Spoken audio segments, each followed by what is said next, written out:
नमस्कार। अर्जन टीवी के उत्तराखंड के इस खास बुलेटिन में एक बार फिर से आप सभी का बहुत स्वागत है। मैं हूं आपके साथ प्रियंका तिवारी। खबरों को विस्तार से जानेंगे, लेकिन उससे पहले एक नजर हेडलाइंस पर।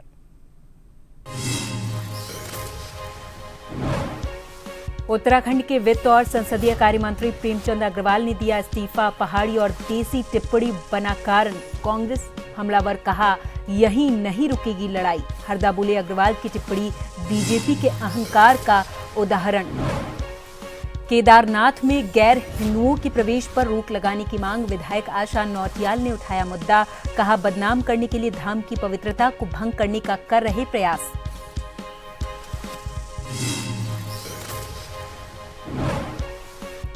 वर्ष 2025 तक उत्तराखंड को टीबी मुक्त करने के अभियान में अब तक राज्य में कुल 2057 केस मिले। मरीजों को उपचार के लिए कराया जा रहा 6 महीने का टीबी कोर्स।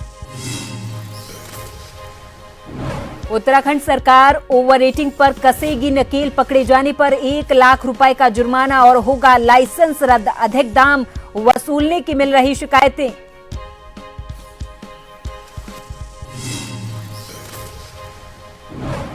और उच्च हिमालय क्षेत्र में बारिश और बर्फबारी होने से जल स्रोत हुए रिचार्ज। सूख चुके थे कई गांव के जल स्रोत। जल संकट की समस्या हुई दूर।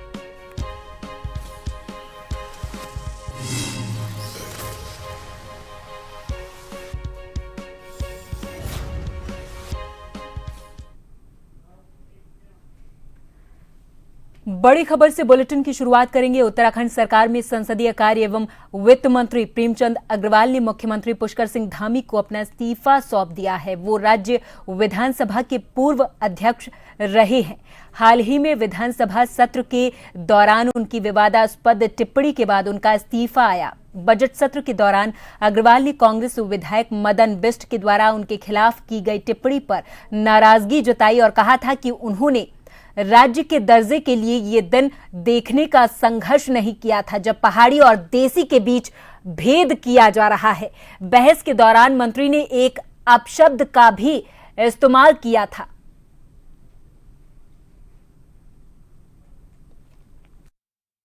मेरे जैसे एक आंदोलनकारी की बात को जिस प्रकार से तोड़ मरोड़ के पेश किया गया, चलिए मुझे बड़ा दुख है, मैं बहुत आहत हूं आज कि ऐसी स्थिति में मुझे लगता है कि जिस प्रकार से माननीय धामी साहब मेरे माननीय मुख्यमंत्री हैं, उनके कुशल नेतृत्व में मेरी सरकार बहुत अच्छा काम कर रही है, प्रदेश के सर्वांगीण विकास का काम कर रही है।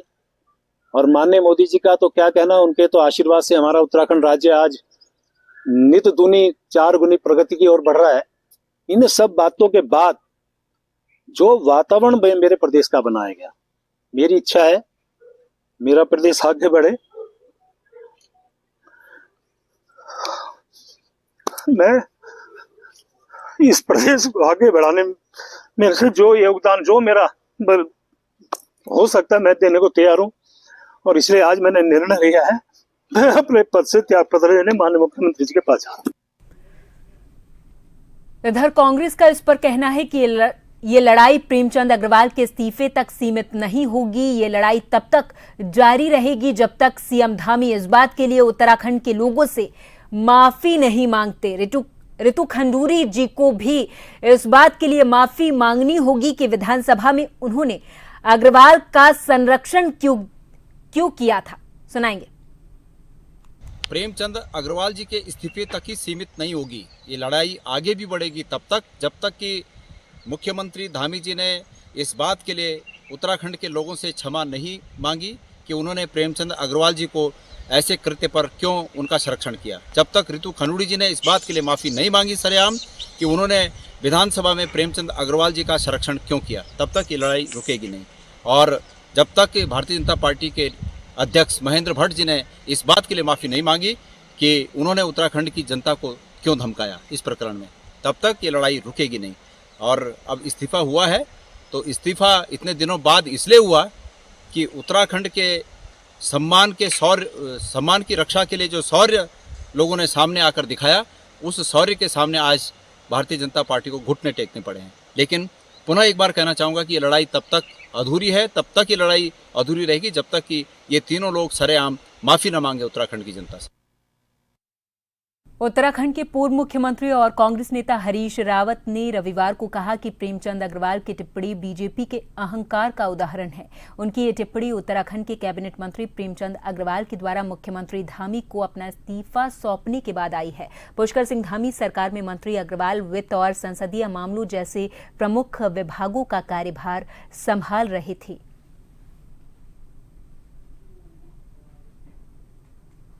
देखिए, अहंकार का यही नतीजा निकलता है। और जब आपका अपनी वाणी पर संयम न हो, अपने भावों पर संयम न हो, तो फिर आप कैसे राजनेता हैं। और भाजपा के मंत्रियों में, शासन में जो अहंकार आ गया है, वो अकेले प्रेमचंद नहीं है। ये इस तरीके की जो भाजपा का अहंकार है वो प्रेमचंद के शब्दों में निकला और उन्होंने बहुत अपमानजनक कुत्सित शब्दों का इस्तेमाल किया।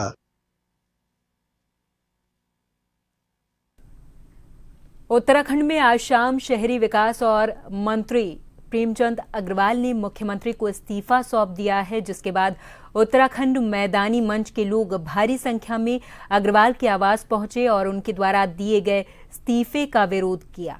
देहरादून बंद होने के साथ चक्का जाम का भी ऐलान किया गया है।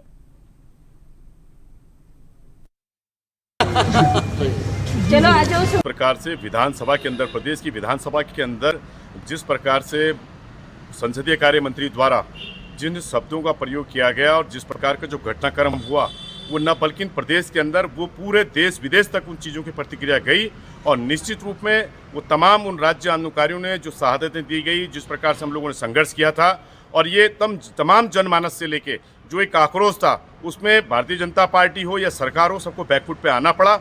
और निश्चित रूप में ये काम अगर तत्काल वो अगर उस समय माफ़ी मांग के करते या विधानसभा अध्यक्ष उस कार्रवाई को उसी दिन स्थगित करवा देती, इस तरह से उनको वहीं पे पनिश कर सकती थी। जो आज इतना लंबा जो गैप आया है, तमाम जगह जो प्रदेश में जो उबाल है, उन चीज़ों को लेके आज जो इस्तीफा हुआ है, निश्चित रूप में ये भारी जनमानस का दबाव। प्रेमचंद अग्रवाल के इस्तीफे के बाद ऋषिकेश में जश्न का माहौल है। जमकर आतिशबाजी हुई है। बोल पहाड़ी, हल्ला बोल के नारे लगाए गए। पहाड़ियों और विरोधियों में खुशी की लहर है।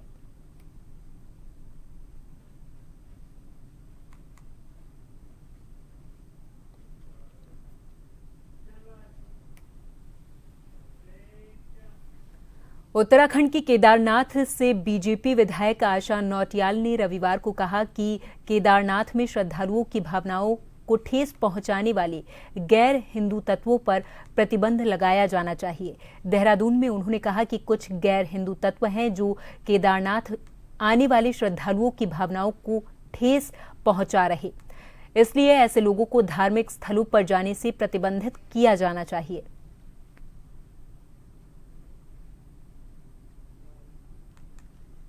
कुछ गैर हिंदू लोग ऐसी हरकतें कर रहे हैं जिससे लोगों की भावनाओं को ठेस पहुंच रही है, और जो दुनिया से लोग वहां पर धार्मिक भावना को लेकर बाबा केदार के दर्शन करने आते हैं, उन लोगों की जो धार्मिक भावना है उसको आहत करने का काम कर रहे हैं। तो ऐसे लोगों पे प्रतिबंध लगना चाहिए। कुछ गैर हिंदू लोग ऐसी हरकतें कर रहे हैं। जानकारी के लिए बता दें कि उत्तराखंड में चारधाम यात्रा शुरू होने में 1.5 महीने से भी कम समय बचा है। सरकार लगातार चारधाम यात्रा की तैयारी में जुटी हुई है, लेकिन यात्रा शुरू होने से पहले केदारनाथ विधानसभा सीट से विधायक आशा नौटियाल ने जो कहा, उन्होंने सीएम से मांग की है कि केदारनाथ यात्रा में गैर हिंदुओं के प्रवेश पर सरकार को प्रतिबंध लगाना चाहिए। आशा नौटियाल के बयान के बाद कांग्रेस ने भाजपा पर ध्रुवीकरण करने की राजनीति करने का आरोप लगा दिया है।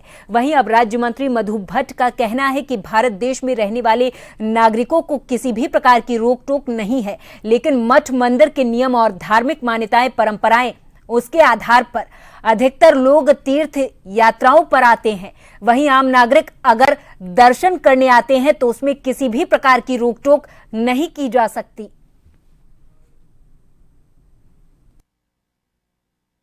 भारत देश में रहता है तो जो यहाँ का नागरिक है उसमें इस प्रकार की कोई भी रोक टोक नहीं की जा सकती। सभी को, क्योंकि भारत भूमि है, लेकिन इसमें कुछ जो मठ मंदिरों के कुछ नियम होते हैं, अपने धार्मिक परंपराएं होती हैं, मान्यताएं होती हैं, उन उन मान्यताओं के आधार पर उन मान्यताओं को मानने वाले ही लोग अधिकतर जो है तीर्थ यात्रा में आते हैं।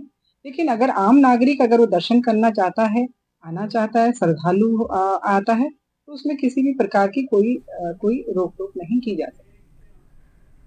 देश के प्रथम सीडीएस जनरल बिपिन रावत की जयंती के शुभ अवसर पर भारतीय जनता पार्टी बालावाला मंडल ने भव्य कार्यक्रम का आयोजन किया। कार्यक्रम में पूर्व मुख्यमंत्री हरिद्वार के सांसद त्रिवेंद्र सिंह रावत सहित डोईवाला के विधायक बृजभूषण गैरोला सहित कई भाजपा नेता और पूर्व सैनिक मौजूद रहे हैं। जहां एक ओर सभी ने जनरल बिपिन रावत को पुष्प अर्पित कर भावपूर्ण श्रद्धांजलि दी, तो वहीं मुख्य अतिथियों ने जनरल साहब के बलिदान को याद किया, उन्हें नमन किया है। कार्यक्रम में उत्तराखंड के लोकगीतों से गायकों ने समा बांध दिया, तो कहीं कई सांस्कृतिक कार्यक्रम की सुंदर प्रस्तुतियां भी दी गई हैं।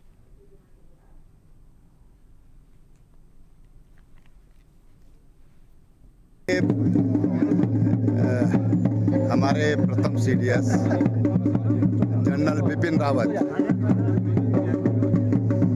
प्रथम सीडीएस का तो उनको खिताब है ही, लेकिन जनरल बिपिन रावत अपने आप में एक बिल्कुल अलग व्यक्तित्व था। जब वो चलते थे तो ऐसा लगता था कोई शेर चल रहा है जैसे, और जनता के बीच में जाते थे तो ऐसा लगता था कि हमारे बीच का कोई हम जैसा ही कोई इंसान है। आज भारतीय जनता पार्टी हमारा बालावाला मंडल के द्वारा जनरल बिपिन रावत जी की जयंती के शुभ अवसर पर यहाँ पर कार्यक्रम आयोजित किया गया है कि उत्तराखंड एक ऐसी वीर भूमि है जिसने कि भारतीय सेना में, चाहे कुमाऊं रेजिमेंट हो, चाहे गढ़वाल रेजिमेंट हो, चाहे अन्य रेजिमेंट हैं, उनमें आज के दिन पर 60% जो लोग हैं, 60% मैं बोलता हूँ, वो सब हमारे उत्तराखंड के लोग हैं। और इतने बड़े बड़े अधिकारी दिए जैसे जनरल बिपिन रावत जी, जो कि इस देश के पहले सीडीएस बने हैं, वो भी हमारी इस देवभूमि से हैं। और उनकी जो शहादत है, उन्होंने जो शहादत दी है, वो एक बहुत बड़ी कुर्बानी उन्होंने दी है। तो मैं उनके आज जो जयंती है उसमें उनको बहुत बहुत याद करता हूँ, स्मरणीय है।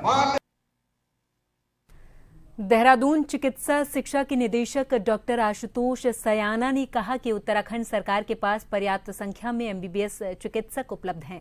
ऐसे में अब सरकार विशेषज्ञ चिकित्सकों की संख्या बढ़ाने की तैयारी कर रही। इसके लिए राज्य सरकार राजकीय मेडिकल कॉलेजों में विशेषज्ञ चिकित्सकों को तैयार करने के लिए पाठ्यक्रम की संख्या बढ़ा रही।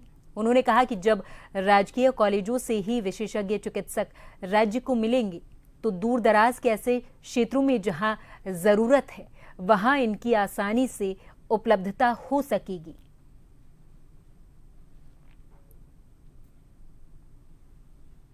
मेडिकल कॉलेज जहाँ पर जो है पढ़ाई होती है, हमारे लैब होते हैं, जहाँ पे छात्रावास है, जहाँ पे जो है लाइब्रेरी होती है, वो वाला परिसर जो है हमारा थोड़ा सा पीछे चल रहा था। लगभग 40% जो है करीब करीब जो है निर्माण कार्य पूरा हो चुका है। मुझे लगता है 2025 में हम जो है आवेदन कर लेंगे, और मुझे लगता है कि एक वर्ष में जो है लगता है कि जो है हमारे जो उत्तराखंड राज्य के जो भी जो है मेडिकल के सेक्टर में जाना चाहते हैं, डॉक्टर बनने का जिनका सब करेंगे। होली के त्योहार के बाद अस्पताल में मरीजों की संख्या में इजाफा हुआ है। जहां एक तरफ शनिवार का अवकाश रहा और सामान्य ओपीडी केवल आधे दिन खुली रही, इसके चलते मरीजों की संख्या में इजाफा हुआ है। इसको लेकर दून मेडिकल कॉलेज अस्पताल के इमरजेंसी मेडिकल ऑफिसर ने बताया है कि आए हुए मरीजों में एक्सीडेंट के मरीजों की संख्या 44 रही, वहीं मारपीट में घायल हुए मरीजों की संख्या 25 रही है। साथ ही 35 से 40 मरीज ऐसे भी रहे जो स्किन एलर्जी और आंखों की समस्या से परेशान थे।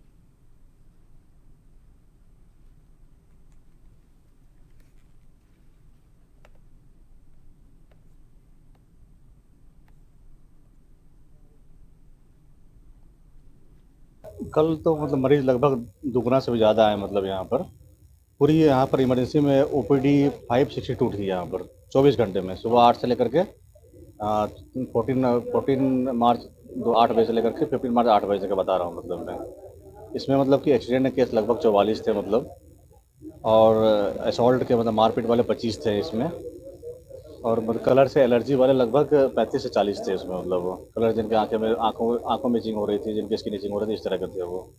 और पेट संबंधी रोग, जिसमें उल्टी हो रही है, पेट में दर्द हो रहा है, लूज मोशन हो रहे हैं, या उनको चक्कर आ रहे हैं, मतलब जिससे पेट से संबंधित जो बीमारी होती है, उसके लगभग 160 पेशेंट आए थे यहाँ पर, जो कि मतलब कि होली में तले हुए सामान खाने से, बाहरी सामान खाने से, या कुछ लोग मतलब कि पहले के जो भी खाना से उनसे ज़्यादातर उल्टी, पेट में दर्द ऐसे करके आ रहे थे वो। वर्ष 2025 तक उत्तराखंड को टीबी मुक्त करने के लिए NHM यानी कि राष्ट्रीय स्वास्थ्य मिशन ने जनवरी महीने से 100 दिवसीय टीबी अभियान चला रखा, जो मार्च महीने के मध्य में संपन्न होगा। वहीं इस बात पर NHM की मिशन निदेशक स्वाति सिंह भदौरिया ने कहा है कि इन 100 दिनों के अभियान में स्क्रीनिंग और टेस्टिंग के माध्यम से डायबिटिक, हाइपरटेंशन और टीबी के मरीजों के करीब रहने वाले लोगों की भी जांच कर टीबी के मरीजों की पहचान हो रही। साथ ही उन्होंने कहा कि अभी तक राज्य में टीबी के कुल 2057 मामले मिले, जिनके उपचार के लिए 6 महीनों का टीबी का कोर्स कराया जा रहा। और हमारी ये कोशिश है कि ज्यादा से ज्यादा निक्षय मित्र बने, ताकि मरीजों को निक्षय पोषण योजना का लाभ मिल सके।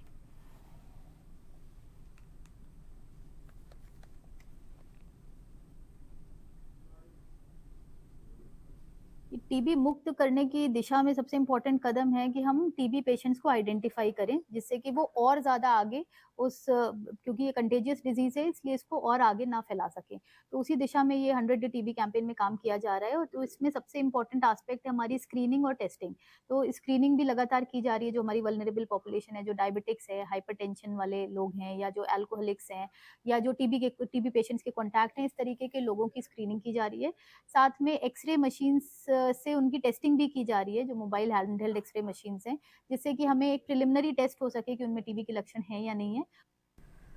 उत्तरकाशी जनपद के उच्च हिमालय क्षेत्र में बर्फबारी होने से जल स्रोत रिचार्ज होने से जल संकट की समस्या पीने के पानी और सिंचाई के लिए ये सीजन की बारिश और बर्फबारी सही मानी जा रही है। पिछले वर्षों की बात की जाए तो कई गांव के जल स्रोत सूख चुके थे, लेकिन इस बार वो भी रिचार्ज हो गए हैं। बर्फबारी होने से दैनिक जीवन और काश्तकारों जितने भी जलाशय, नाले सभी रिचार्ज हो जाते हैं। उच्च हिमालय क्षेत्र में बर्फबारी होने से अच्छी फसल देखने को मिलेगी।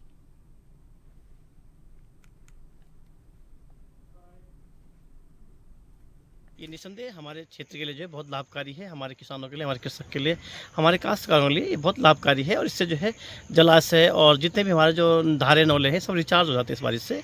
और जो उच्च हिमालय क्षेत्र है जहाँ की आजकल बर्फ़ पड़ी है, वहाँ पर जो है आजकल जो है इसके जो हमारा चिलिंग जो इफेक्ट है वो बढ़ता है, और इससे जो है अच्छी फसल होगी। थोड़ा जो निम्न हिमालय क्षेत्र है जहाँ पर कि हम लोग अभी जहाँ पर कि आजकल आड़ू में और अन्य फ्रूट्स में जो है पुष्पन हो रहा है, फ्लावरिंग हो रही है, वहाँ पर क्या होता है बारिश की वजह से जो है जो पॉलिन ग्रेन्स होते हैं, जो परागकण होते हैं, वो नीचे गिर जाते हैं, और जिसके कारण जो पॉलिनेशन नहीं हो पाता है।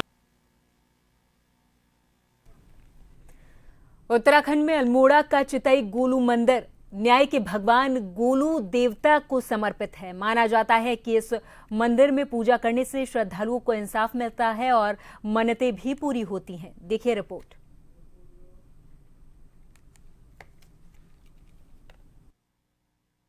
उत्तराखंड में अल्मोड़ा का चितई गोलू मंदिर न्याय के भगवान गोलू देवता को समर्पित है।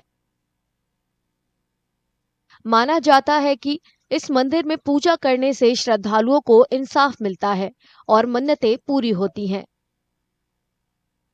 होली के बाद रविवार को चितई गोलू मंदिर में देश भर से श्रद्धालु जुटे और पूजा अर्चना की।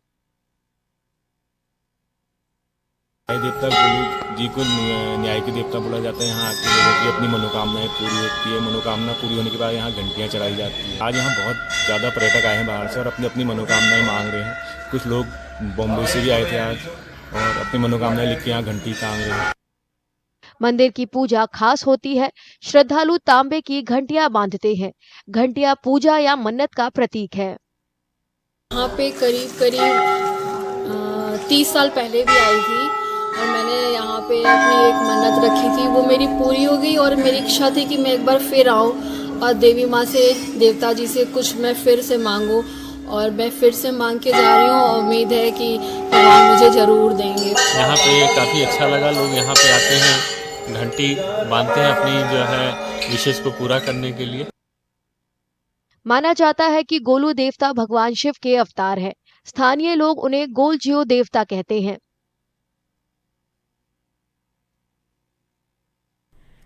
उत्तराखंड के ऋषिकेश में गंगा नदी के तट पर अंतर्राष्ट्रीय योग महोत्सव का समापन हो चुका है। महोत्सव परमार्थ निकेतन में मनाया जा रहा था। देखिए रिपोर्ट।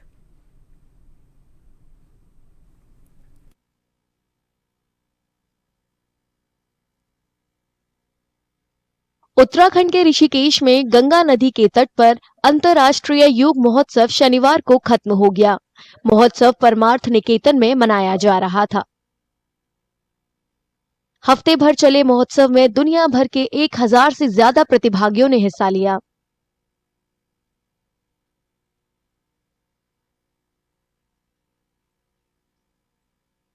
आयोजकों ने बताया कि महोत्सव में योग के प्रति जागरूकता फैलाने के अलावा विश्व शांति और भाईचारे का संदेश भी दिया गया। यूक्रेन भी और रशिया भी, इजराइल भी और पैलेस्टाइन भी, दोनों यहाँ पर नाच रहे थे। शालोम भी और हरिओम भी। इससे बढ़िया और क्या संगम देखें। यही तो योग है जो दिलों को दिलों से जोड़ दे, दीवारों को तोड़ दे, दरारों को भर दे, दिलों को जोड़ दे। वही तो योग है। इसलिए योग करें, रोज करें, मौज करें। महोत्सव की समाप्ति मशहूर सूफी गायक कैलाश खेर के संगीतमय सुरों के साथ हुई।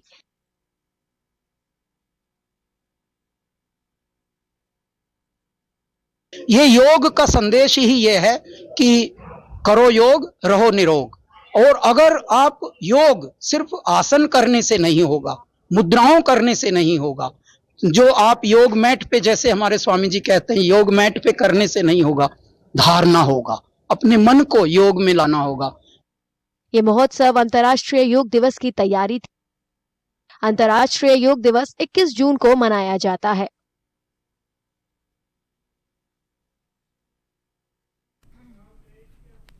और इसी के साथ इस बुलेटिन में फिलहाल के लिए मेरे साथ बस इतना ही। आप देखते रहें जन टीवी।